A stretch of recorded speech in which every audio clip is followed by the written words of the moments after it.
Okay, welcome to my first segment. And I think this is pretty important. And I want to make sure that people understand that this is a subject that I'm actually somewhat passionate about. And that's this topic of inflation.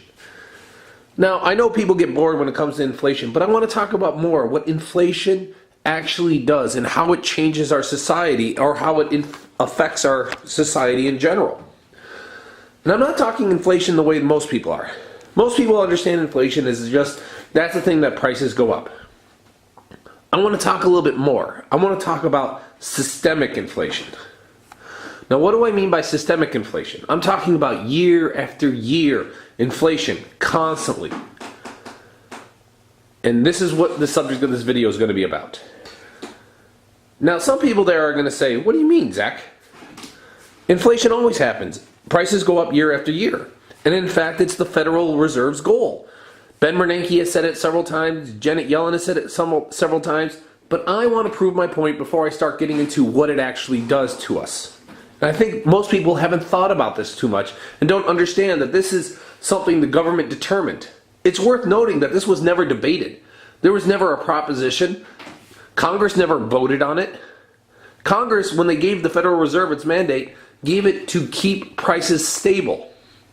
I would consider it to be like a sine curve, where sometimes prices would increase, sometimes they would decrease, but overall it would be flatlined. But I'm getting ahead of myself. I want to put it in historical context so people know what I'm talking about.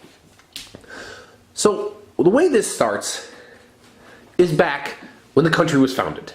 If you look back when the country was founded, it was founded, and in the Constitution, there's a clear note that only legal tender can be used is gold and silver. And this was true for the vast majority of the country's history. Now, banknotes or paper money was usually always backed by gold and silver, on the condition that you could take your note, go to a bank, and get gold and silver tender for it. That's how the system worked. And if we look at the chart, Consumer Price Index, which is what they base inflation on, you can see it. Don't look at this whole chart, just look at the chart from 1800 on to basically 1900.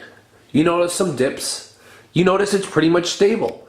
The price of goods pretty much stayed the same. Now there's some times where it went up and then it came back down. We had a blip during the Civil War, and what happened during all this time? We had many issues with the country, as we do today. We had major wars, but we also had a lot of accomplishments. We settled the West. We had the Industrial Revolution. The world did not come to an end.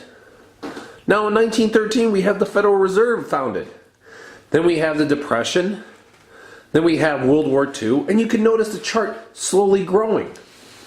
And if you look at this chart right here, it starts to explode when it gets to the 60s and 70s. This is because we were taken completely off the gold standard, and inflation just becomes a seemingly goal of the government. There are practically no years where we've had a corresponding deflation to counteract the inflation.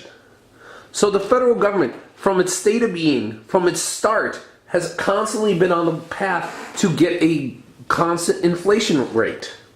And this is where I'm going to focus on videos, on explaining how this has affected us.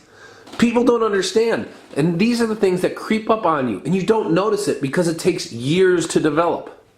And I think people have to be aware that inflation has costs and benefits to it, and we need to understand those so that maybe we should have a debate in Congress about whether or not we should think inflation should be targeted at 2%, 3%, 5%, or 0%. People don't understand this because people don't think we have a choice. In fact, the Federal Reserve does this all the time. And so I will go into each topic, and I hope you follow along. Thank you for watching.